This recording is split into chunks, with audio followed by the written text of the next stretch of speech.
Good morning students. Students, हम लोग last class में चार्जेस के बारे में पढ़ रहे थे। अब स्टूडेंट्स हम लोग पढ़ेंगे चार्जेस से रिलेटेड स्टडी के बारे में। तो जो चार्जेस से रिलेटेड जो स्टडी होता है स्टूडेंट्स, उसे कहा जाता है इलेक्ट्रोमैग्नेटिज्म। इलेक्ट्रोमैग्नेटिज्म इलेक्ट्रोमैग्नेटिज्म क्या है स्टूडेंट्स? स्टडी ऑफ चार्ज है, यानी चार्जेस से रिलेटेड आप जो भी स्टडी करेंगे उसके स्टडी क्या कहलाता है स्टूडेंट्स? इलेक्ट्रोमैग्नेटिज्म कहलाता है। तो study of charge, study of charge.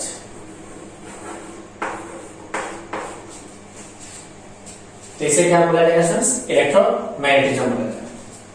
अब चार्ज से रिलेटेड हमें क्या क्या स्टडी करना है। जब चार्जेस किसमें हो स्टूडेंट्स, कहा जा सकता है जब चार्जेस रेस्ट में होगा तब उसके स्टडी क्या कहलाएगा। जब चार्जेस मूव करें विथ यूनिफॉर्म वेलोसिटी के साथ तब उसके स्टडी क्या होगा। जब चार्जेस मूव करें विथ नॉन यूनिफॉर्म वेलोसिटी से तब उसकी स्टडी क्या कहलाएगा। तो ये एक एक करके हम लोग इसको देखते हैं। सबसे पहले देखेंगे स्टूडेंट्स, जब चार्जेस क्या करते हैं स्टूडेंट्स? रेस्ट में होता है। When charge when charges is at rest, when charge is at rest, जब चार्ज रेस्ट में हो तो स्टूडेंट्स क्या कहलाएगा? फर्स्ट पॉइंट ये है। सेकेंड है जब चार्ज मूव करे with uniform speed, when charge moves with uniform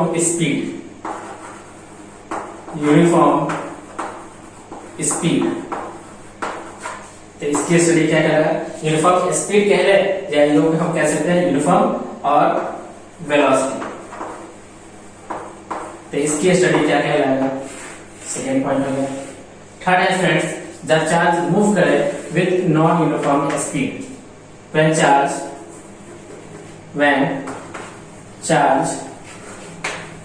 moves with non-uniform velocity,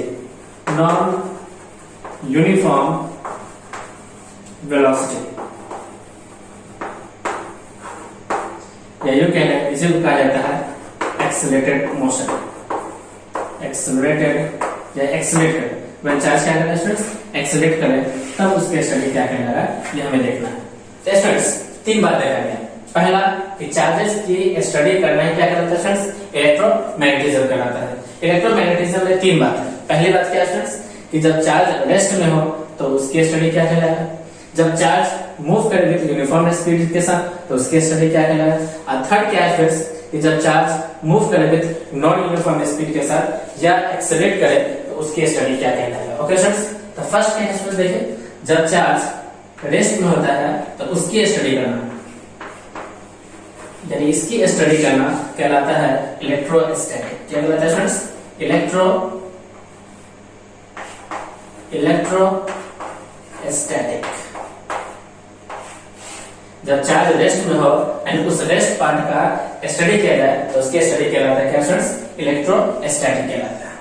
second students, जब चार्ज मूव करता है विद यूनिफॉर्म वेलोसिटी के साथ एंड उसकी स्टडी करना कहलाता है स्टूडेंट्स, दो बार पढ़ा जाता है। फर्स्ट इसमें पढ़ा जाएगा स्टूडेंट्स एक इलेक्ट्रिसिटी एंड दूसरा इफेक्ट ऑफ इलेक्ट्रिसिटी, यानी इलेक्ट्रिसिटी की वजह से क्या इफेक्ट पड़ता है। फर्स्ट है इलेक्ट्रिसिटी के बारे में, जब चार्ज मूव करेगा विद यूनिफॉर्म स्पीड के साथ तो उसकी स्टडी कहलाता है first electricity.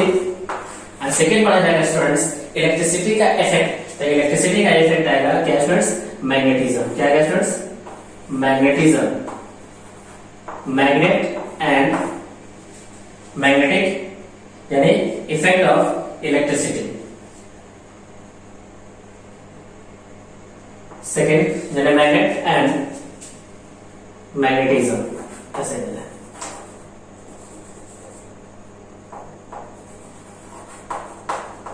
Magnetism, magnet and magnetism या इसे को यूं कहा जा सकता है कि इफेक्ट ऑफ इलेक्ट्रिसिटी। क्या कहा जा सकता है friends? Effect of electricity.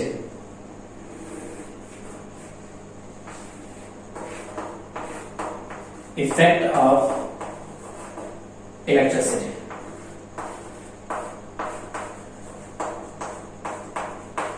Effect of electricity.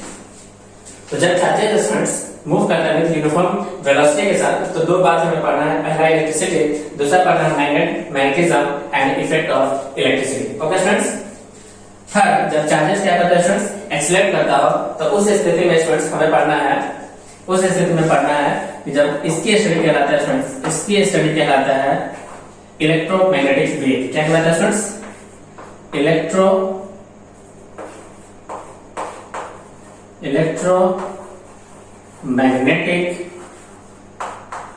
Wave. क्या कहलाता है स्टूडेंट्स? इलेक्ट्रोमैग्नेटिक वेव कहलाता है। ओके स्टूडेंट्स, आप नोट डाउन कीजिए, यह कहलाता है electromagnetic wave.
First students, when charge is at rest, when charge is at rest, तो इसकी फर्स्ट पॉइंट लिखा है स्टूडेंट्स, इसकी स्टडी कहलाता है इलेक्ट्रोस्टैटिक। सेकेंड पॉइंट है स्टूडेंट्स, जब चार्ज रेस्ट में हो तो उसकी स्टडी क्या कहलाता है स्टूडेंट्स? इलेक्ट्रोस्टैटिक कहलाता है। जब यही चार्ज स्टूडेंट्स रेस्ट में होता है तो प्रोड्यूस करता है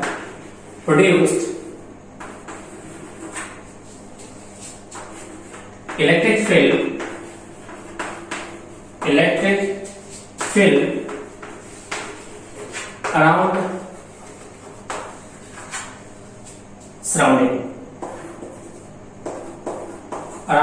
surrounding of charge।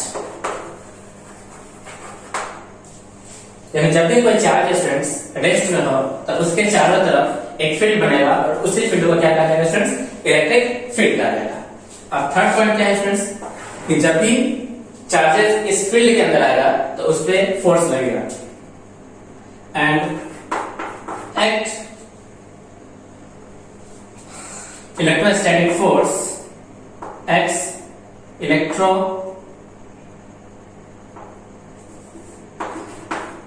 electrostatic force when other charge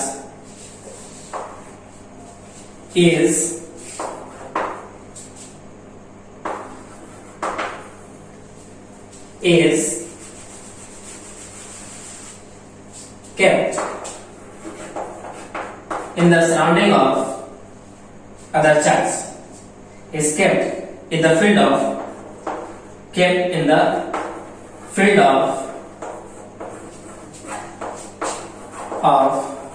other charge। तो स्टूडेंट्स क्या देखना हम लोग कि जब चार्जेस रेस्ट में हो तो उसके स्टडी कहलाता है इलेक्ट्रोस्टैटिक यानी जब भी कोई चार्ज रेस्ट में हो तो उसके स्टडी कहलाता है क्या स्टूडेंट्स? इलेक्ट्रोस्टैटिक कहलाता है। सेकेंड पॉइंट क्या देखते हैं स्टूडेंट्स, जब चार्ज रेस्ट में होता है तो वो अपने चारों तरफ एक इलेक्ट्रिक फील्ड प्रोड्यूस करता है। अपने चारों तरफ क्या प्रोड्यूस करता है स्टूडेंट्स? इलेक्ट्रिक फील्ड प्रोड्यूस करता है। अब जब भी उस इलेक्ट्रिक फील्ड में किसी दूसरे चार्ज को लाया जाता है तो उस पे एक इलेक्ट्रोस्टैटिक फोर्स लगता है। क्या लगता है स्टूडेंट्स?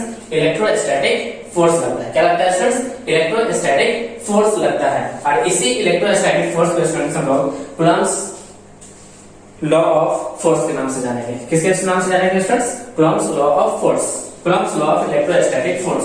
इसी फोर्स को स्टूडेंट्स हम लोग बोलेंगे Coulomb's law of electrostatic force. Coulomb's law of electrostatic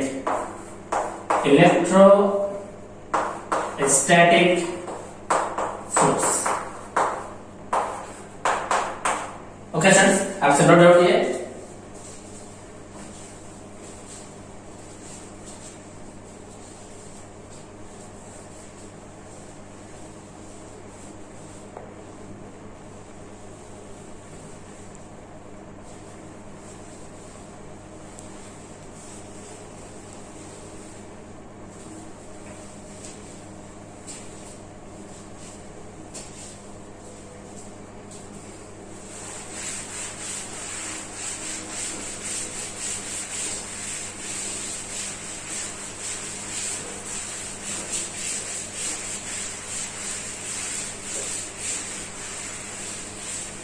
इसके अंदर स्टूडेंट्स फोर्थ पॉइंट है, हम लोग स्टडी करते हैं जब चार्जर रेस्ट में हो तो हम लोग स्टडी करते हैं इलेक्ट्रोस्टैटिक फोर्स के बारे में। स्टडी अबाउट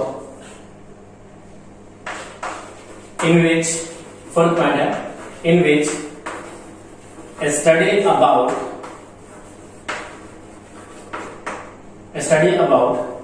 फर्स्ट पॉइंट है इलेक्ट्रोस्टैटिक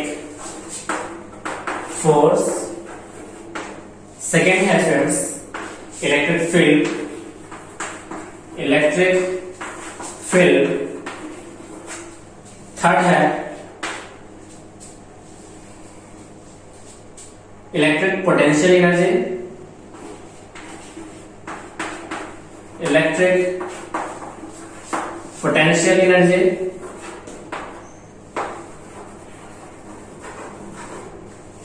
फोर्थ है electric potential,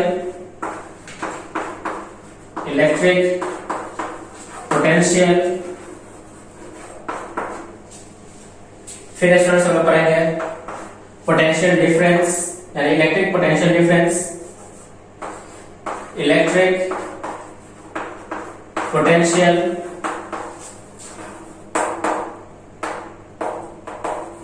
difference, electric potential difference. फिर स्टूडेंट्स हम लोग पढ़ते हैं 6 नंबर, एक डिवाइस जो चार्जेस को क्या करता है स्टूडेंट्स? स्टोर करता है। और डिवाइस जो चार्जेस को क्या करता है स्टूडेंट्स? स्टोर करता हो। एक डिवाइस जो चार्जेस को क्या करता है स्टूडेंट्स? स्टोर करता है। डिवाइस दैट स्टोर चार्ज, उसे कहा जाता है स्टूडेंट्स कैपेसिटर। स्टूडेंट्स जब भी चार्ज रेस्ट में होता है तो हम लोग इन चीजों के बारे में स्टडी करेंगे। पहला क्या है स्टूडेंट्स? इलेक्ट्रोस्टैटिक फोर्स के बारे में, सेकेंड इलेक्ट्रिक फील्ड के बारे में, थर्ड है इलेक्ट्रिक पोटेंशियल एनर्जी के बारे में, देन उसके बाद हम लोग पढ़ेंगे इलेक्ट्रिक पोटेंशियल के बारे में, फिर उसके बाद इलेक्ट्रिक पोटेंशियल डिफरेंस के बारे में, और एक डिवाइस पढ़ेंगे जो चार्जेस को क्या करता है स्टूडेंट्स? स्टोर करता हो, और उसे क्या बोला जाएगा स्टूडेंट्स? इलेक्ट्रोस्टैटिक, या यूं कह रहे हैं उसे बोला जाएगा कैपेसिटर बोला। क्या बोला जाएगा स्टूडेंट्स? कैपेसिटर बोला। ओके स्टूडेंट्स, हमसे नोट डाउन कीजिए।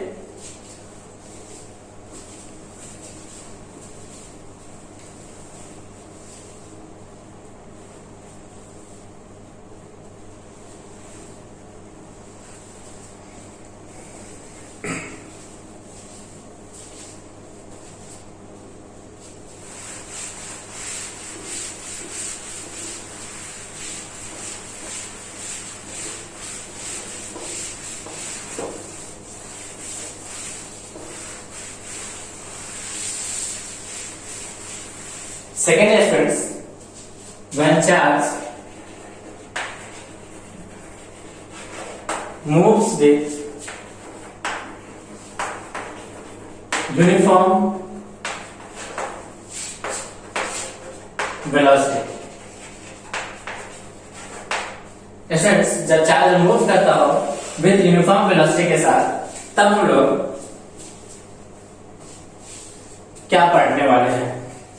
फर्स्ट स्टूडेंट्स हम लोग पढ़ेंगे जब चार्ज मूव करता है विद यूनिफॉर्म स्पीड के साथ, तो पहला पॉइंट है स्टूडेंट्स जो प्रोड्यूस करता है, produces electricity, electricity. Second point है स्टूडेंट्स जब यही इलेक्ट्रिसिटी किसी वायर से निकल रहा होता है तो इस वायर के चारों ओर एक फील्ड बनता है एंड उस फील्ड को कहा जाता है स्टूडेंट्स मैग्नेटिक फील्ड। यानी ये रहा वायर, इस वायर से सपोज कीजिए कोई हमारा इलेक्ट्रिक करंट फ्लो हो रहा है, इसे आई से देखा जाएगा तो इसके चारों तरफ एक फील्ड बनेगा एंड इस फील्ड को बोला जाएगा students magnetic field. Then a field surrounded by current carrying wire is called magnetic field। क्या बोला जाएगा फ्रेंड्स? मैग्नेटिक फील्ड बोला जाता है। लिख देते हैं a field surrounded by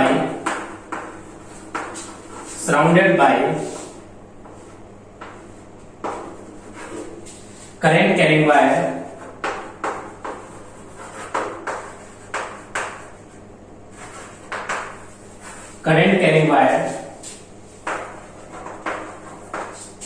is called magnetic field।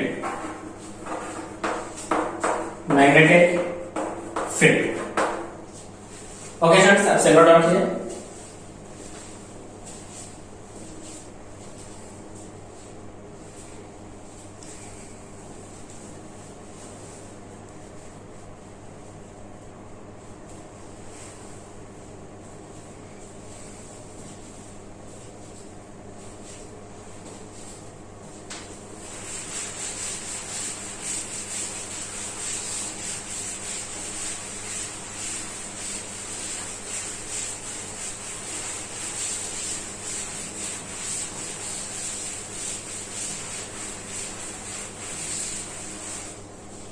इसके अंदर स्टूडेंट्स हम लोग देखेंगे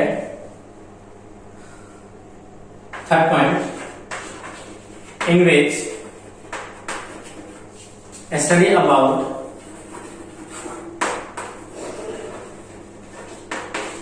फर्स्ट है इलेक्ट्रिसिटी के बारे में,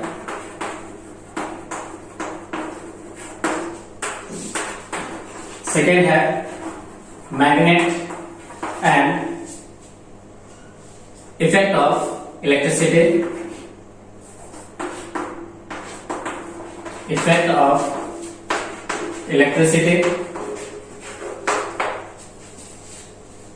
थर्ड है इलेक्ट्रोमैग्नेटिक इंडक्शन,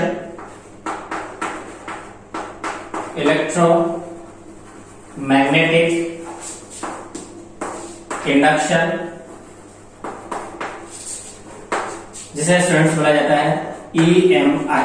क्या बोला जाता है स्टूडेंट्स? EMI। इसके अंदर स्टूडेंट्स हम लोग एक लॉ पढ़ते हैं जिसका नाम होता है फैराडेज लॉ के बारे में।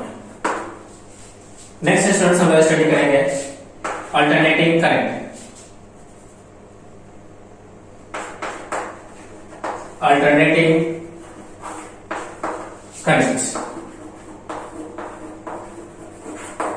जिसे बोला जाएगा स्टूडेंट्स AC। और इस वाले इलेक्ट्रिसिटी को बोला जाएगा स्टूडेंट्स डायरेक्ट करंट DC। क्या बोला जाएगा students? Direct current DC, direct current. Okay students, तो इसके अंदर स्टूडेंट्स हम लोग ये स्टडी करने वाले हैं। फर्स्ट है हमारा इलेक्ट्रिसिटी जिसे डायरेक्ट करंट बोला जाएगा, सेकेंड है magnet and effect of electric current, उसके बाद स्टूडेंट्स हम लोग पढ़ेंगे इलेक्ट्रोमैग्नेटिक इंडक्शन। इसके अंदर एक लॉ पढ़ेंगे, इस लॉ का नाम क्या होगा स्टूडेंट्स? फैराडेज लॉ होगा। फिर उसके बाद हम लोग पढ़ेंगे क्या स्टूडेंट्स? अल्टरनेटिंग करंट जिसे बोला जाएगा AC। ओके स्टूडेंट्स, आपसे नोट डाउन कीजिए।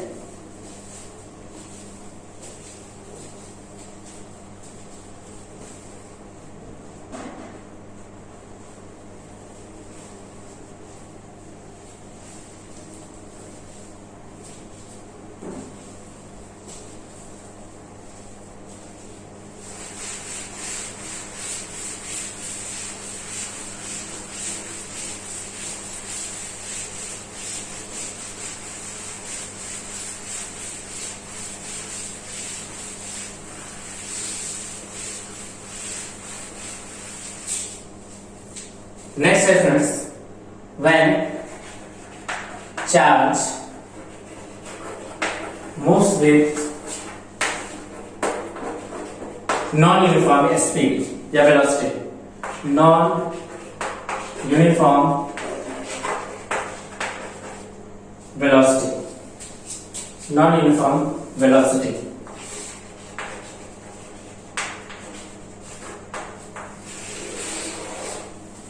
तो जब ये स्टूडेंट्स कोई चार्ज मूव करेगा विथ नॉन यूनिफॉर्म स्पीड के साथ या वेलोसिटी के साथ, तो उस केस में स्टूडेंट्स क्या होगा, चार्जेस एक्सेलरेट करेगा।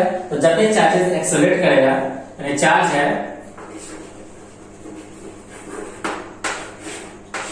ये, जब स्टूडेंट्स एक्सेलरेट करेगा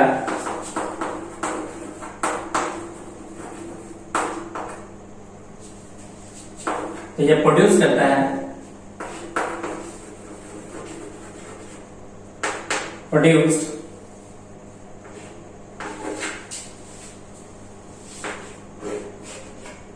electric field, second magnetic field,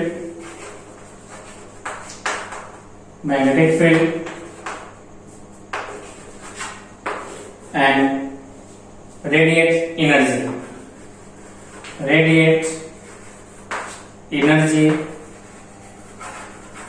in the form of electromagnetic wave। क्या फ्रेंड्स, इलेक्ट्रोमैग्नेटिक वेव तो लिखा हुआ है EMW, इसका मीनिंग हुआ इलेक्ट्रोमैग्नेटिक वेव, इलेक्ट्रोमैग्नेटिक वेव। तो जब ये चार्ज एक्सीलरेट करेगा तो उस स्थिति में प्रोड्यूस होता है इलेक्ट्रिक फील्ड, मैग्नेटिक फील्ड, और साथ ही साथ रेडिएट करेगा some amount of energy in the form of electromagnetic wave. Electromagnetic wave क्या होता है फ्रेंड्स, एक इलेक्ट्रिक फील्ड होता है, ये ऑक्सीलेट करता है, इलेक्ट्रिक फील्ड ऑक्सीलेट किया, साथ ही साथ एक मैग्नेटिक फील्ड होता है। मान लेते हैं इलेक्ट्रिक फील्ड होता है हमारा क्या फ्रेंड्स, वेक्टर क्वांटिटी, इसलिए इसके ऊपर एरो लगा है, यानी इसके पास मैग्नीट्यूड एंड डायरेक्शन दोनों होता है। ये है हमारा मैग्नेटिक फील्ड, इसके पास में मैग्नीट्यूड एंड डायरेक्शन दोनों होता है, यानी ये वेक्टर क्वांटिटी हो गया। यानी electric field and magnetic field दोनों ही कैसे क्वांटिटी है फ्रेंड्स, वेक्टर है। कैसे वेक्टर, इलेक्ट्रिक फील्ड को E से डिनोट किया गया और मैग्नेटिक फील्ड को B से डिनोट किया गया। तो इलेक्ट्रोमैग्नेटिक वेव क्या है फ्रेंड्स, इलेक्ट्रिक फील्ड ऑक्सीलेट किया, साथ ही साथ मैग्नेटिक फील्ड ऑक्सीलेट किया, इन दोनों का ऑक्सीलेशन स्टूडेंट्स परपेंडिकुलर होता है direction of propagation of wave के। इसे बोला गया direction of propagation of wave,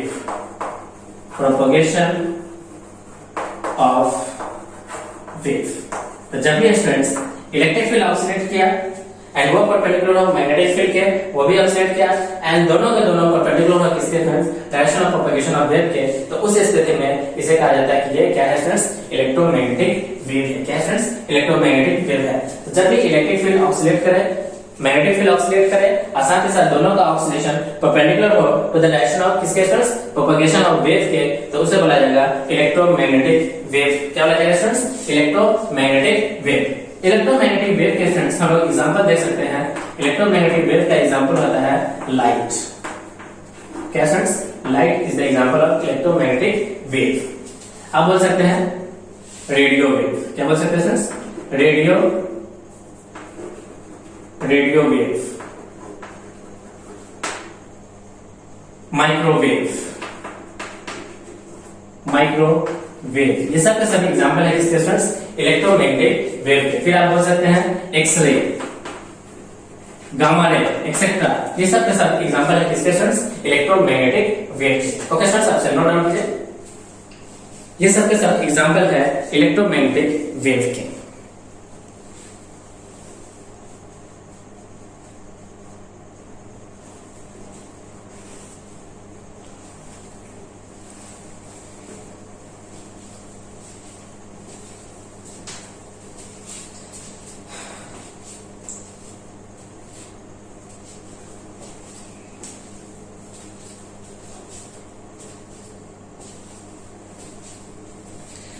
electromagnetic wave क्या होता है स्टूडेंट्स, एक डेफिनेशन लिख देते हैं।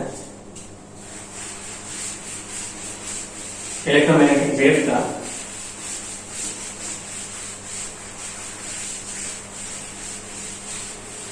इलेक्ट्रोमैग्नेटिक वेव डेफिनेशन लिख देते हैं students. When electric field and magnetic field oscillates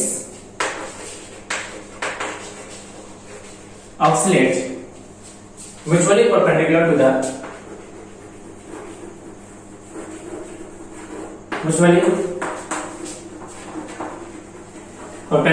the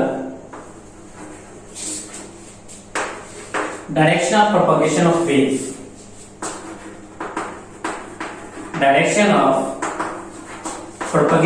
wave,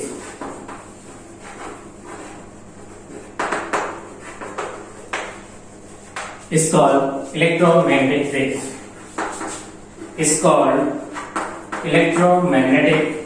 क्या बोला जाएगा स्टूडेंट्स, इसे इलेक्ट्रोमैग्नेटिक वेव बोला जाता है। Okay students, answer note down कीजिए।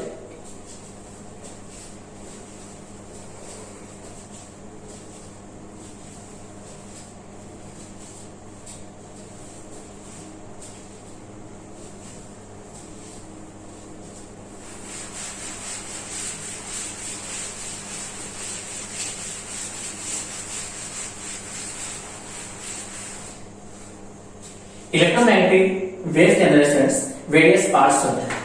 इलेक्ट्रोमैग्नेटिक वेव के अंदर स्टूडेंट्स वेरियस पार्ट्स होते हैं। इन पार्ट्स के अंदर स्टूडेंट्स डिफरेंट रेंज होते हैं, यानी रेंज ऑफ फ्रीक्वेंसी होता है। Range of have electromagnetic wave have various parts and various parts have range of frequency. इसी रेंज ऑफ फ्रीक्वेंसी का स्टूडेंट्स बोला जाता है स्पेक्ट्रम। क्या बोला जाता है स्टूडेंट्स, स्पेक्ट्रम बोला जाता है। इसी रेंज ऑफ फ्रीक्वेंसी को क्या बोला जाता है स्टूडेंट्स, स्पेक्ट्रम बोला जाता है। अब इलेक्ट्रोमैग्नेटिक वेव के डिफरेंट पार्ट्स क्या है देख लेते हैं स्टूडेंट्स।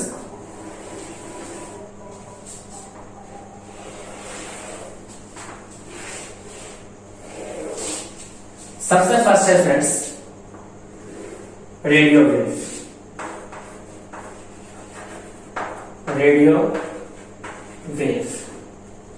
सेकेंड है स्टूडेंट्स माइक्रोवेव।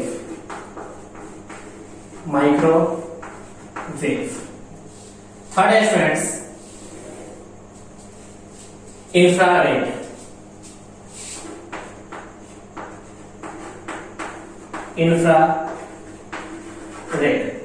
उसके बाद है स्टूडेंट्स विजिबल लाइट। देन उसके बाद अल्ट्रावायलेट रेज। अल्ट्रावायलेट रेज या वेव के अल्ट्रावायलेट वेव। उसके बाद x-ray, then after gamma ray. X-ray, then after gamma ray. X-rays and gamma rays. तो ये है फ्रेंड्स इलेक्ट्रोमैग्नेटिक वेव। तो इलेक्ट्रोमैग्नेटिक वेव के ये हमारे डिफरेंट पार्ट्स हैं। इन पार्ट्स के पास वेरियस रेंज ऑफ फ्रीक्वेंसीज है। यहां से यहां तक हमारा फ्रीक्वेंसी क्या कर रहा है फ्रेंड्स, वेरीज कर रहा है। यानी ये रहा इलेक्ट्रोमैग्नेटिक वेव। तो जब भी स्टूडेंट्स हम लोग रेडियो वेव से आगे बढ़ते हैं, रेडियो वेव से गामा रेज की तरफ जाते हैं, तो फ्रीक्वेंसी क्या होता है फ्रेंड्स, इंक्रीज करता है। फ्रीक्वेंसी क्या करता है फ्रेंड्स, इंक्रीज करता है। फ्रीक्वेंसी इंक्रीज करता है। सेकेंड है जो हमारा लैम्डा होगा स्टूडेंट्स, वो क्या करता है, लैम्डा यानी वेवलेंथ, वो क्या करता है फ्रेंड्स, डिक्रीज करता है। लैम्डा जो है वो डिक्रीज करता है। तो जब भी हम लोग रेडियो वेव से गामा रेज की तरफ जब बढ़ते हैं तो फ्रीक्वेंसी इंक्रीज करता है, जबकि वेवलेंथ क्या करता है फ्रेंड्स, डिक्रीज करता है। एफ का मतलब है फ्रीक्वेंसी एंड लैम्डा का मतलब है वेवलेंथ। ओके स्टूडेंट्स, अब सेंड डाउन कीजिए।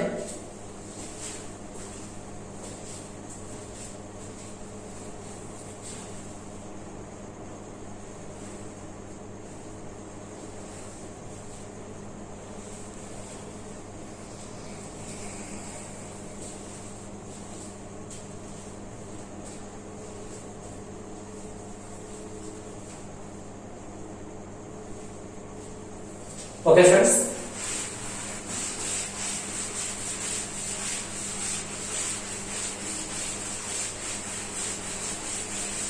जी स्टूडेंट्स, हमारा है एक विजुअल लाइट, एक इलेक्ट्रोमैग्नेटिक वेव का क्या है स्टूडेंट्स, पास है। तो विजिबल लाइट क्या है स्टूडेंट्स, विजिबल लाइट जो है क्या है स्टूडेंट्स, सबसे पहला part of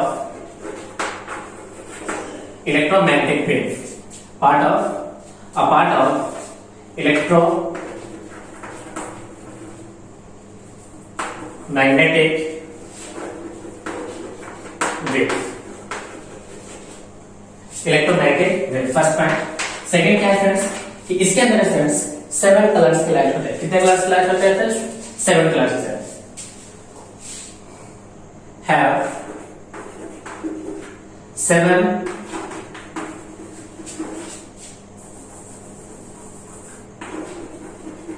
colours of light. ये 7 कलर्स क्या है फ्रेंड्स? इन 7 कलर्स में आएगा हमारा ब्लू होता है, रेड होता है, ऑरेंज होता है, वायलेट होता है एंड एक्सेट्रा, ग्रीन वगैरह एक्सेट्रा। तो ये हमें विजुअल लाइट होता है। अब स्टूडेंट्स, इन विजुअल लाइट की स्टडी करना ही क्या कहलाता है फ्रेंड्स? लाइट की स्टडी करना कहलाता है। तो study of visual light, study of visible light, ये कहलाता है फ्रेंड्स ऑप्टिक्स। क्या कहलाता है स्टूडेंट्स? ऑप्टिक्स कहलाता है। ऑप्टिक्स के अंदर स्टूडेंट्स हम लोग डिफरेंट सेगमेंट्स को पढ़ेंगे। जैसे स्टूडेंट्स हम लोग पढ़ेंगे रिफ्लेक्शन के बारे में, रिफ्लेक्शन ऑफ लाइट के बारे में पढ़ेंगे, रिफ्लेक्शन ऑफ लाइट के बारे में पढ़ेंगे, रिफ्रैक्शन ऑफ लाइट के बारे में पढ़ेंगे, रिफ्रैक्शन ऑफ लाइट के बारे में पढ़ेंगे। फिर उसके बाद स्टूडेंट्स हम लोग पढ़ेंगे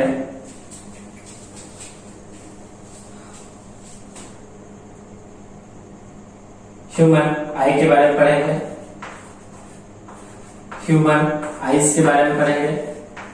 और इसके अंदर स्टूडेंट्स बहुत सारे फिनोमेना होते हैं, जैसे कि हमारा हो सकता है प्रिज्म होगा, यानी स्कैटरिंग ऑफ लाइट के बारे में पढ़ेंगे, प्रिज्म के बारे में पढ़ेंगे, डिस्पर्सन के बारे में पढ़ेंगे। तो ये सारे इसके डिफरेंट सेगमेंट्स हैं। हम लोग पोलराइजेशन वगैरह ये सारे इसके अंदर स्टडी करते हैं, ऑप्टिक्स के अंदर स्टडी करते हैं। ओके स्टूडेंट्स, तो ये है हमारा, जब हम किसके स्टडी करेंगे स्टूडेंट्स? विजिबल लाइट की स्टडी करेंगे, तो उसके अंदर ये सारे हमारे टॉपिक्स आने वाले हैं। ओके स्टूडेंट्स, आपसे नोट डाउन कीजिए।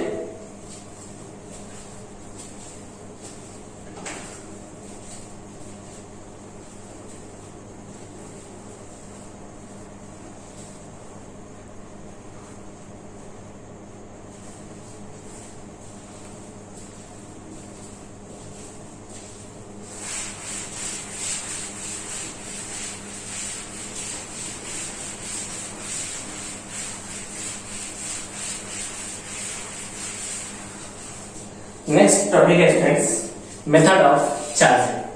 नेक्स्ट टॉपिक क्या है students? Methods of charging, methods of charging.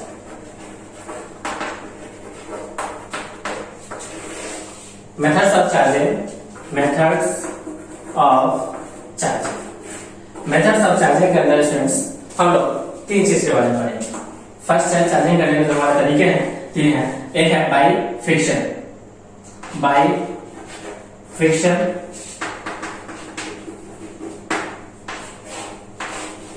Second हम लोग पढ़ेंगे students by conduction,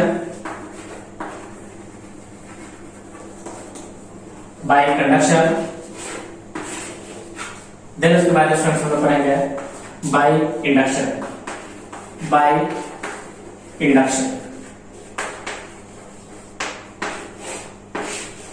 friction, by conduction and by induction. इन 3 तरीके से स्टूडेंट्स चार्जेस को प्रोड्यूस किया जा सकता है, किसी भी बॉडी के ऊपर चार्ज को लाया जा सकता है। ओके स्टूडेंट्स, आपसे नोट डाउन कीजिए। ये कहलाता है हमारा मेथड ऑफ चार्जिंग।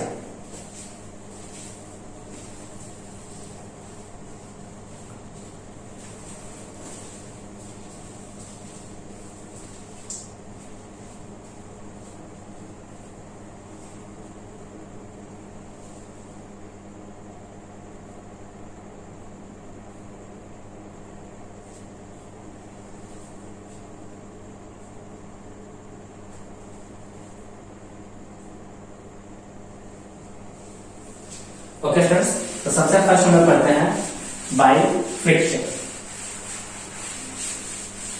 फर्स्ट हम लोग पढ़ते हैं बाय फ्रिक्शन। तो फर्स्ट है हमारा method by friction. By friction में क्या होता है फ्रेंड्स, दो बॉडी होता है, दोनों बॉडी को एक दूसरे के साथ रब करना पड़ता है। तो when two bodies are rubbed against each other,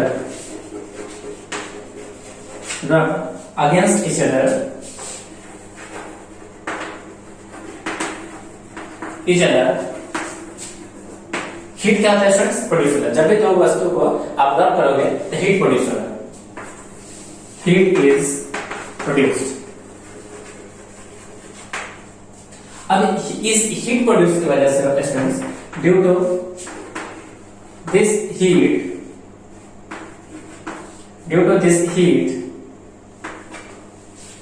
दोनों ही बॉडीज के ऊपर चार्जेस क्या होते हैं स्टूडेंट्स, एग्जिस्ट करते हैं, एक्साइट हो जाते हैं। Due to this heat charges are excited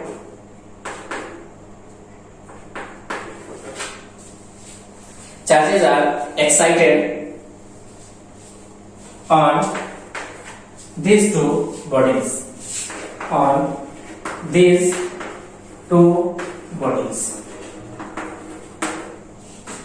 क्या होता है, जब भी दो वस्तु को एक दूसरे के साथ रब किया जाता है तो रब करने के दौरान क्या होता है, हीट प्रोड्यूस होता है, और इसी हीट प्रोड्यूस की वजह से दोनों ही बॉडीज के ऊपर चार्जेस क्या होते हैं स्टूडेंट्स, एग्जिस्ट करते हैं, एक्साइट हो जाते हैं, प्रोड्यूस हो जाते हैं। ओके स्टूडेंट्स, अब से नोट डाउन कीजिए।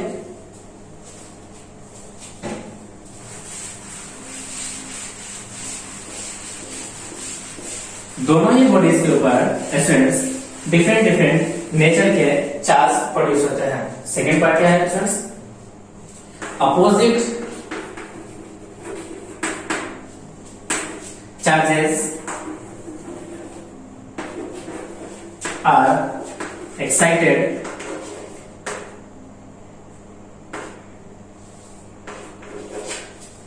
ऑन टू डिफरेंट बॉडीज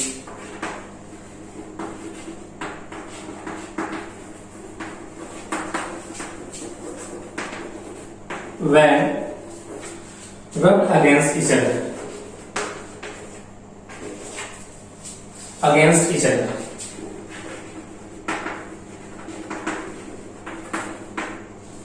इसका ये मतलब है स्टूडेंट्स, जब भी आप दो वस्तु को रब करेंगे तो दोनों ही वस्तु पे डिफरेंट चार्जेस क्या जाएगा स्टूडेंट्स, एक्साइट करेगा। मान लीजिए अगर एक बॉडी पे पॉजिटिव चार्ज आया तो दूसरे बॉडी पे क्या स्टूडेंट्स, नेगेटिव चार्ज आएगा। कैसा आएगा स्टूडेंट्स, एक पे पॉजिटिव तो दूसरे पे क्या आएगा स्टूडेंट्स, नेगेटिव चार्ज आएगा। ओके स्टूडेंट्स, सबसे नोट डाउन कीजिए।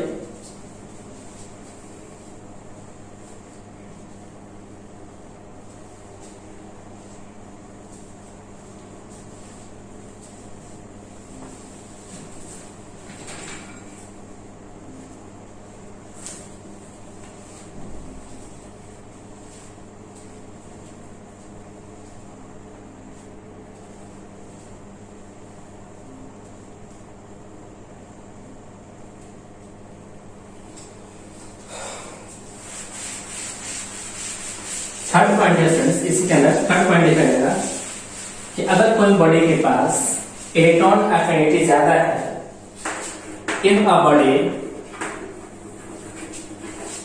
Has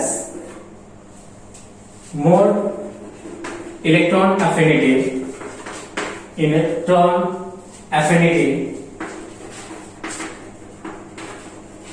then it attracts electron from other body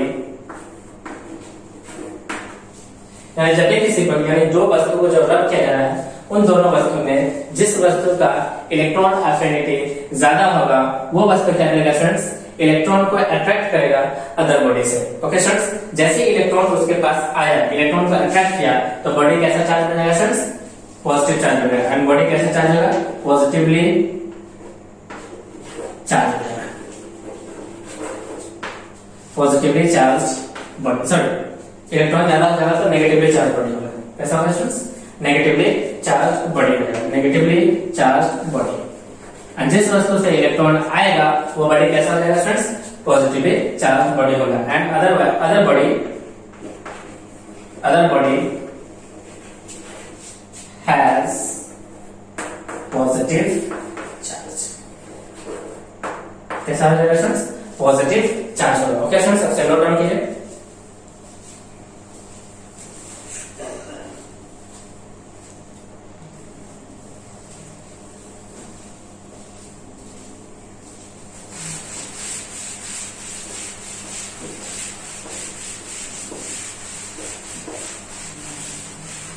एक ब्लॉक बनाना है फ्रेंड्स, एक तरफ होगा पॉजिटिव चार्ज और दूसरी तरफ क्या होगा फ्रेंड्स? Negative charge. एक तरफ है पॉजिटिव चार्ज और दूसरा क्या है फ्रेंड्स? Negative charge. एक तरफ पॉजिटिव चार्ज और दूसरी तरफ क्या है फ्रेंड्स? नेगेटिव चार्ज है। फर्स्ट में स्टूडेंट्स एक तरफ लिखा जाएगा ग्लास रॉड, यानी पॉजिटिव तरफ लिखा जाएगा ग्लास रॉड, तो दूसरी तरफ है फ्रेंड्स हमारा फर्स्ट में, दूसरी तरफ है सिल्क क्लॉथ। सिल्क क्लॉथ, इसका ये मतलब है फ्रेंड्स कि जब भी ग्लास रॉड को सिल्क क्लॉथ के साथ रब किया जाएगा तो दोनों ही ऑब्जेक्ट पे चार्जेस का डेवलपमेंट होगा। फर्स्ट वाले पे यानी ग्लास रॉड कैसा बन जाएगा फ्रेंड्स? पॉजिटिव, जबकि सिल्क क्लॉथ कैसा बन जाएगा फ्रेंड्स? नेगेटिवली चार्ज बॉडी बन जाएगा। इसका ये मतलब है फ्रेंड्स कि ग्लास रॉड से कुछ इलेक्ट्रॉन किसके तरफ ट्रांसफर हो जाएगा फ्रेंड्स? वो हो जाएगा सिल्क की तरफ। एंड सिल्क क्लॉथ कैसा बन जाएगा? नेगेटिवली चार्ज बॉडी बन जाएगा। एंड ग्लास रॉड कैसा बन जाएगा फ्रेंड्स? पॉजिटिवली चार्ज बॉडी बन जाएगा। यानी सिल्क इलेक्ट्रॉन को अट्रैक्ट कर रहा है, इसका ये मीनिंग हो गया कि इसका इलेक्ट्रॉन एफिनिटी क्या है फ्रेंड्स? ज्यादा है। सिल्क क्लॉथ का इलेक्ट्रॉन एफिनिटी क्या होगा फ्रेंड्स? ज्यादा होगा और वो कैसा बन जाएगा? नेगेटिवली चार्ज बॉडी बन जाएगा। ओके फ्रेंड्स, सेकंड है हमारा फर और वुलन क्लॉथ। सेकंड है हमारा फर और वुलन क्लॉथ। फर और वुलन क्लॉथ, वुलन क्लॉथ ये पॉजिटिव चार्ज की तरफ एंड नेगेटिव चार्ज की तरफ है स्टूडेंट्स एबोनाइट। Ebonite, ebonite. फिर है स्टूडेंट्स अंबर। फिर है रबर रॉड। रबर रॉड, जब दोनों को रब किया जाएगा तो फर के पास आ जाएगा positively charge and ebonite rod के पास कैसा चार्ज आ जाएगा फ्रेंड्स? नेगेटिवली चार्ज बन जाएगा, नेगेटिव चार्ज आ जाएगा। ओके फ्रेंड्स,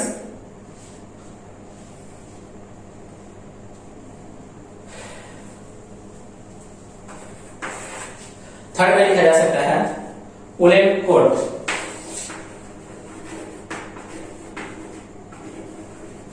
वुलन कोट इस तरफ हो जाएगा हमारा प्लास्टिक शीट। क्या friends? Plastic sheet. Plastic sheet. Fourth number हो सकता है, फोर्थ नंबर क्या है? फोर्थ नंबर है woollen carpet.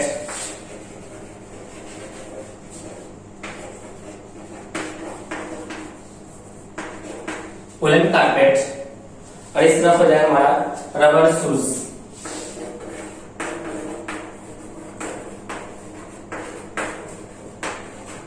Rubber shoes. Okay friends, सबसे नोट डाउन कीजिए।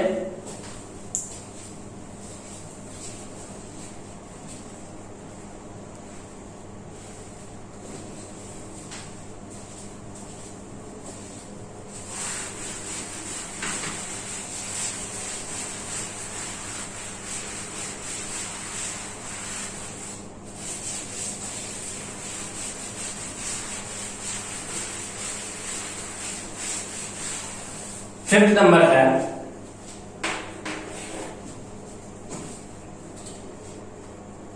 नाइलॉन और इस तरफ क्लॉथ। नाइलॉन और इस तरफ है हमारा क्लॉथ। जब नाइलॉन को रब किया जाता है क्लॉथ के साथ तो नाइलॉन के पास आ जाएगा पॉजिटिवली चार्ज और इसके पास क्या आ जाएगा फ्रेंड्स, नेगेटिव चार्ज आएगा। सिक्स पॉइंट है friends dry hair, dry hair, क्या फ्रेंड्स, ड्राई हेयर, और इस तरह हमारा कॉम्ब। तो जब भी ड्राई हेयर को रब किया जाता है कॉम्ब के साथ, तो कॉम्ब के पास आ जाएगा नेगेटिवली चार्ज और उसके पास क्या हो जाएगा स्टूडेंट्स, पॉजिटिव चार्ज आ जाएगा। ओके स्टूडेंट्स, आपसे नोट डाउन कीजिए। तो हम लोगों ने फर्स्ट मेथड ऑफ चार्जिंग के बारे में पढ़ा, बाय फ्रिक्शन। क्या स्टूडेंट्स, बाय फ्रिक्शन। अब सेकंड क्या है फ्रेंड्स, सेकंड है हमारा बाय कंडक्शन।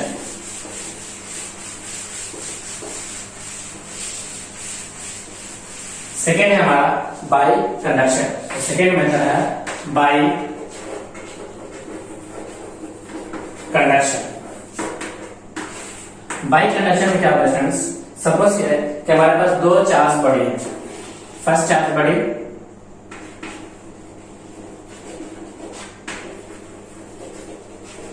मान लेते हैं Q1 चार्ज है, ये रहा दूसरा चार्ज बॉडी, ये भी हमारा चार्ज बॉडी है। इस पे चार्ज है कितना फ्रेंड्स, Q2।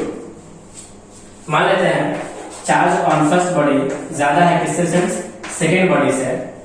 अगर हम लोग इन दोनों ही चार्ज बॉडी को कनेक्ट कर देते हैं किसी कंडक्टिंग वायर से, कंडक्टिंग वायर, कंडक्टिंग वायर का मीनिंग क्या होता है फ्रेंड्स, कि इससे चार्ज का ट्रेवल इजी हो सकता है, यानी चार्ज कैन ट्रेवल, यानी चार्ज कैन ट्रेवल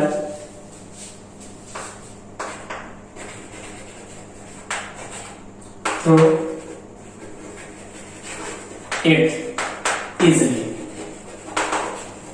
यानी इससे चार्ज का ट्रेवल इजिली हो सकता है। तो इसे बोला जाता है स्टूडेंट्स कंडक्टिंग वायर। तो जैसे स्टूडेंट्स हमने एक चार्ज बॉडी को दूसरे चार्ज बॉडी से कनेक्ट किया with the help of conducting wire, तो चार्जेस का क्या होता है स्टूडेंट्स, ट्रांसफर होता है from highly charge body to low charge, यानी हाई चार्ज बॉडी से किसके तरफ फ्रेंड्स, लो चार्ज बॉडी की तरफ। तो चार्जेस क्या होता है फ्रेंड्स, ट्रांसफर होता है। तो चार्जेस का क्या होगा friends, charges are transferred from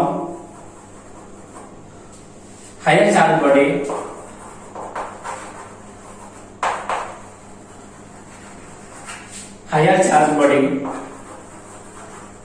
to lower charge body। ये स्टूडेंट्स कब तक होगा, टिल, यहां लिख देते हैं till both the body have equal charge, till both the body have equal charge.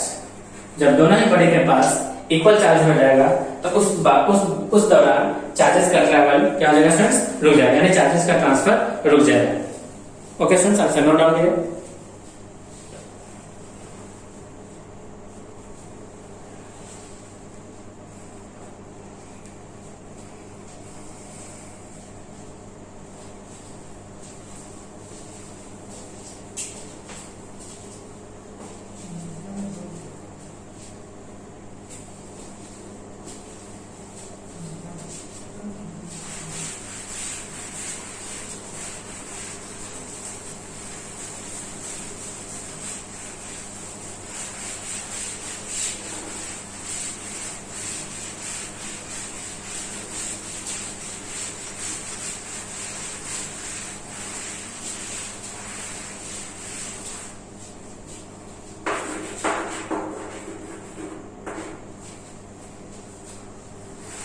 At the end दोनों बॉडी के पास जो चार्ज बचेगा, at the end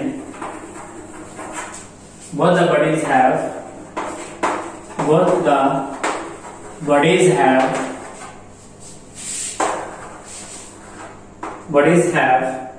charge of Q1 plus Q2 by 2, Q1 plus Q2 by 2, दोनों ही body के पास charge कितना हो जाएगा students, Q1 plus Q2 by 2। Okay students, आपसे नोट डाउन कीजिए।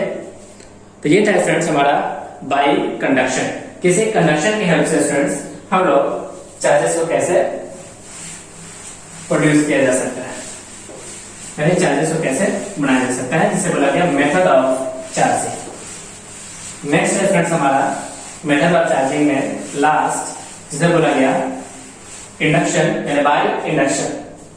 थर्ड क्या फ्रेंड्स? थर्ड है by induction. By induction, by induction में क्या होगा फ्रेंड्स कि हम लोग एक चार्ज बॉडी को ले रहे हैं। मान लीजिए ये हमारा चार्ज बॉडी है, पॉजिटिवली चार्ज बॉडी है।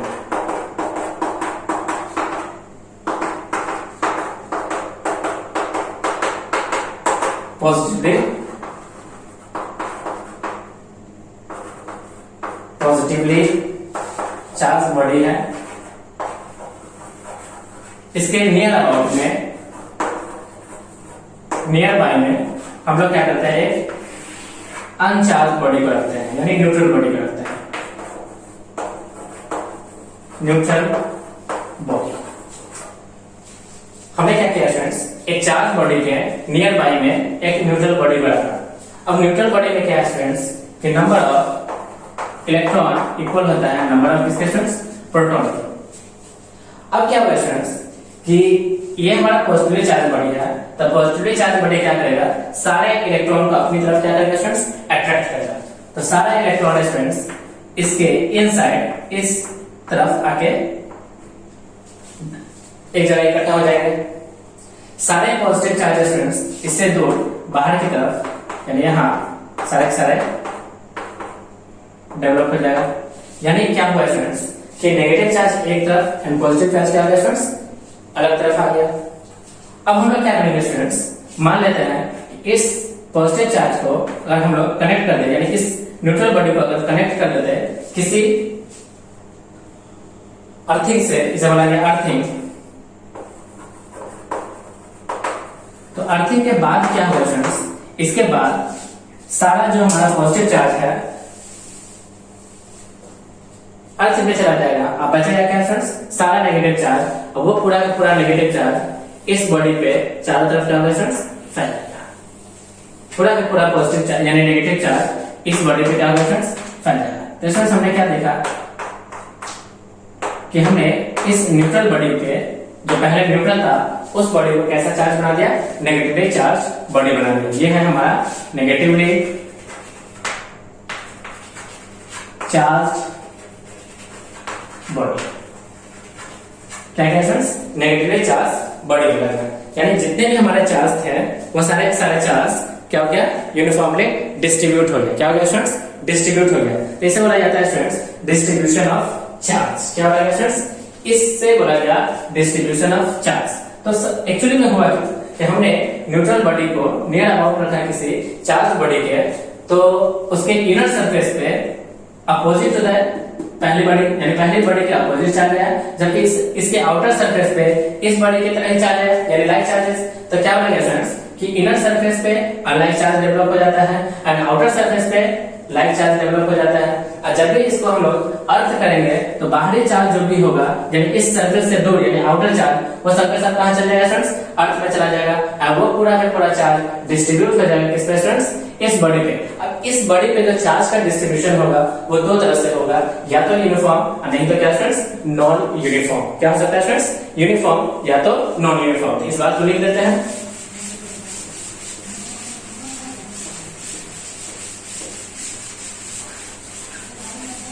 When a neutral body is kept near about या nearby a positively charged body, a charged body लिख देते हैं, a charged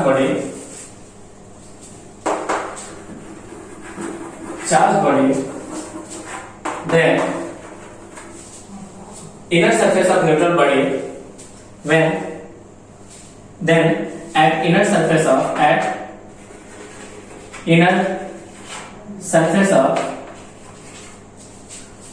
neutral body, inner surface of neutral body have like charges have produced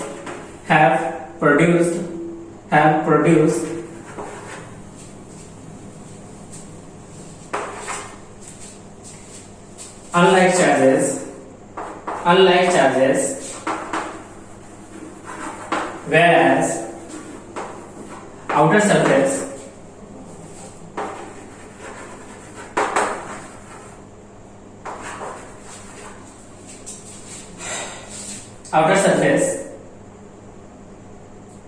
of neutral body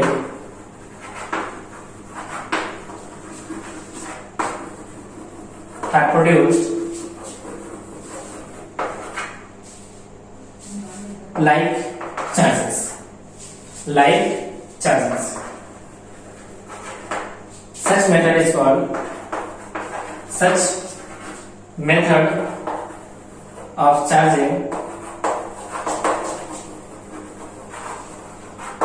is called induction. Charging by induction. इसे क्या बोला गया students? Charging by induction बोला जाता है। ओके स्टूडेंट्स, आपसे नोट डाउन कीजिए।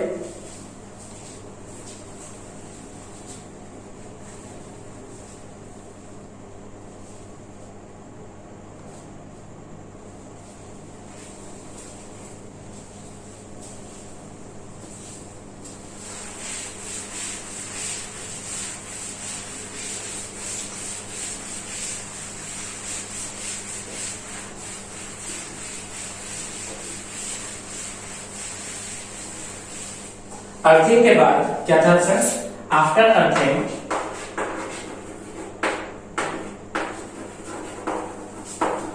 Earthing जो चार्जेस क्या था फ्रेंड्स? चार्जेस जो था डिस्ट्रीब्यूट हो जाता था उस पूरे बॉडी पे, यानी कि after earthing charges are distributed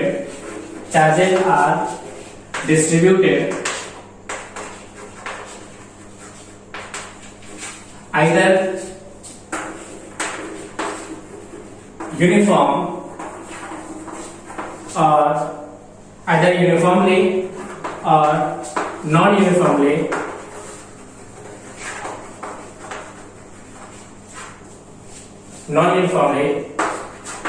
on the body. यानी उस बॉडी पे चार्जेस होगा या तो यूनिफॉर्मली डिस्ट्रीब्यूट हो जाएगा या नॉन यूनिफॉर्मली डिस्ट्रीब्यूट हो जाएगा जब हम लोग उस बॉडी को क्या कर देंगे? अर्थ कर देंगे। ओके फ्रेंड्स, तो इस पूरे प्रोसेस को बोला गया डिस्ट्रीब्यूशन ऑफ चार्ज।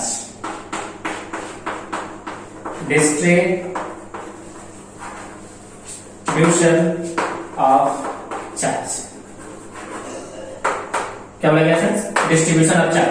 ये जो चार्जेस का डिस्ट्रीब्यूशन है या तो यूनिफॉर्म होगा या नॉन यूनिफॉर्म होगा, ये डिपेंड करता है उस बॉडी के शेप एंड साइज पे। ये यू कह शेप पे depends on distribution of charge होता है, वो depends on shape of body. Okay friends, आपसे नोट डाउन किया। जो हमारा चार्ज का डिस्ट्रीब्यूशन होगा उस बॉडी पे, वो डिपेंड करता है शेप ऑफ बॉडी पे।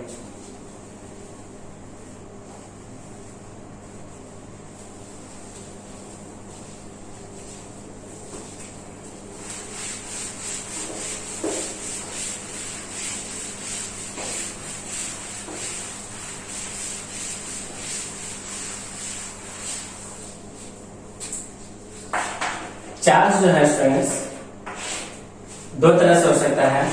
एक सिंपल यानी पॉइंट चार्ज हो सकता है, और दूसरा क्या हो सकता है स्टूडेंट्स? Distributed charge.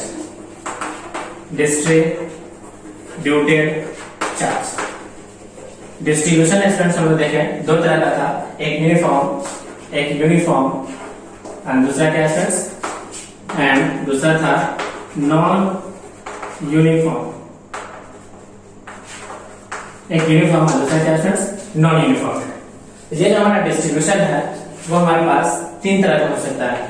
फर्स्ट हो सकता है हमारा linear charge distribution, linear charge distribution,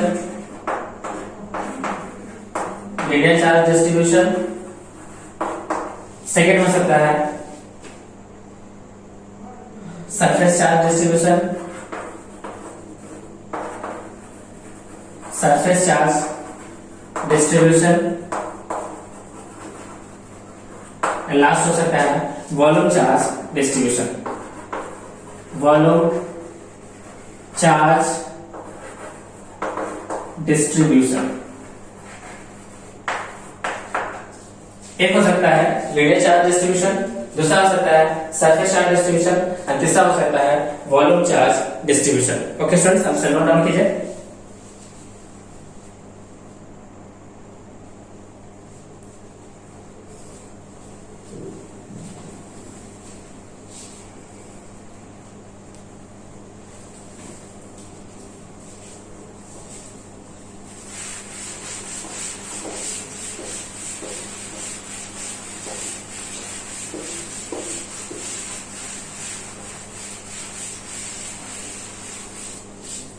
first है फ्रेंड्स पॉइंट चार्ज।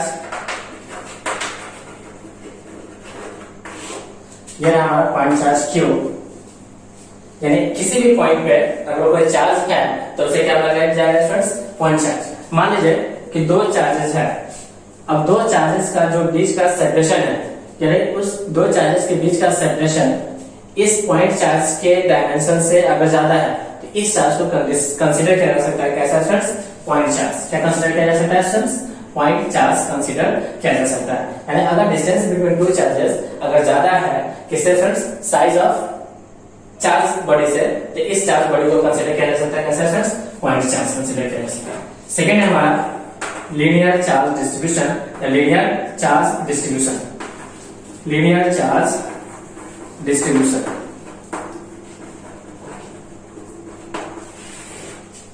मान लीजिए एक लाइन है, इस लाइन पे अगर चार्ज का डिस्ट्रीब्यूशन हो रहा है तो इसे क्या बोला जाएगा स्टूडेंट्स, लीनियर चार्ज डिस्ट्रीब्यूशन बोला जाएगा। क्या बोला जाएगा स्टूडेंट्स, लीनियर चार्ज डिस्ट्रीब्यूशन बोला जाएगा। मान लीजिए ये जो हमारा लाइन चार्ज है, इस चार्ज का लेंथ है कितना स्टूडेंट्स, इस चार्ज लेंथ का, इसका लेंथ है L, इस पर चार्ज रखा गया है कितना स्टूडेंट्स, Q। तो charge Q upon length L, इसे बोला गया students linear charge density lambda. क्या बोला गया students, linear charge density lambda. Charge का यूनिट होता है फ्रेंड्स कूलम और लेंथ का यूनिट होता है मीटर। तो linear charge distribution, linear charge distribution कहते हैं, ये इसी को स्टूडेंट्स हम लोग कौन नाम से जानते हैं, डेंसिटी। तो लीनियर चार्ज डेंसिटी का यूनिट हो गया कितना फ्रेंड्स, कूलम पर मीटर। क्या फ्रेंड्स, कूलम पर मीटर। अगर डायमेंशन की बात करें तो चार्ज का डायमेंशन कल सिखाते हैं 80 होता है और डिवाइड बाय लेंथ का डायमेंशन L हो जाता है। जैसे लिखा जा सकता है A L minus 1 A T, L minus 1 A T। Okay students, ये है dimension of linear charge density. Okay students, आपसे नोट डाउन कीजिए।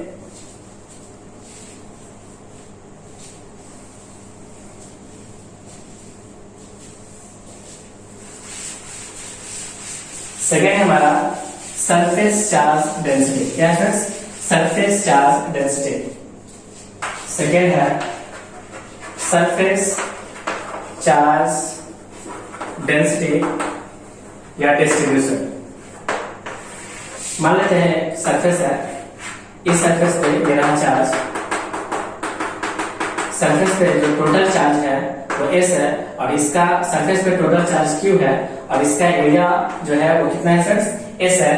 तो चार्ज अपॉन एरिया इसे कहा जाता है सिग्मा, और सिग्मा को ही बोला जाता है सरफेस चार्ज डेंसिटी। क्या हो जाता है फ्रेंड्स, सरफेस चार्ज डेंसिटी। इसका यूनिट आ जाएगा फ्रेंड्स, क्या यूनिट हो जाएगा कूलम पर मीटर स्क्वायर। और डायमेंशन की बात किया जाए तो डायमेंशन, चार्ज का डायमेंशन हो गया 80 और S यानी एरिया, S का मतलब क्या है फ्रेंड्स, एरिया, और एरिया का डायमेंशन होता है L स्क्वायर। तो लिखा जा सकता है L2AT, L2AT इसे बोला जा सकता है surface charge density. Okay students, आपसे नोट डाउन कीजिए।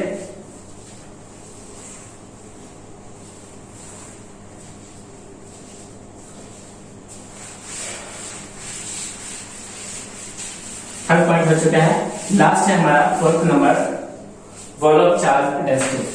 फोर्थ नंबर है volume charge volume charge density. मान लेते हैं ये रहा हमारा वॉल्यूम,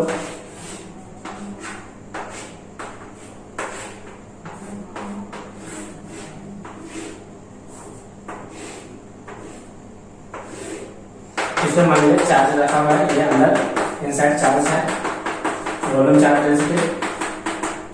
मान लेते हैं चार्ज है Q और वॉल्यूम कितना है V। तो चार्ज अपन वॉल्यूम को ही कहा जाता है, इसे रो पढ़ा जाता है। क्या पढ़ा जाता है स्टूडेंट्स? रो। इसे पढ़ा जाएगा रो। इसका जो यूनिट हो जाएगा फ्रेंड्स, यूनिट हो जाएगा कूलम पर मीटर क्यूब, और इसका डायमेंशन हो जाएगा फ्रेंड्स, चार्ज का डायमेंशन AT और डिवाइड बाय वॉल्यूम हो गया L क्यूब। तो लिखा जा सकता है L - 3 AT। ये हो गया फ्रेंड्स वॉल्यूम चार्ज डेंसिटी। क्या हो गया friends? Volume charge density. Okay friends, आपसे नोट डाउन कीजिए। ओके फ्रेंड्स, आज की क्लास को फ्रेंड्स हम लोग यहीं पे स्टॉप करें। Okay friends, thank you.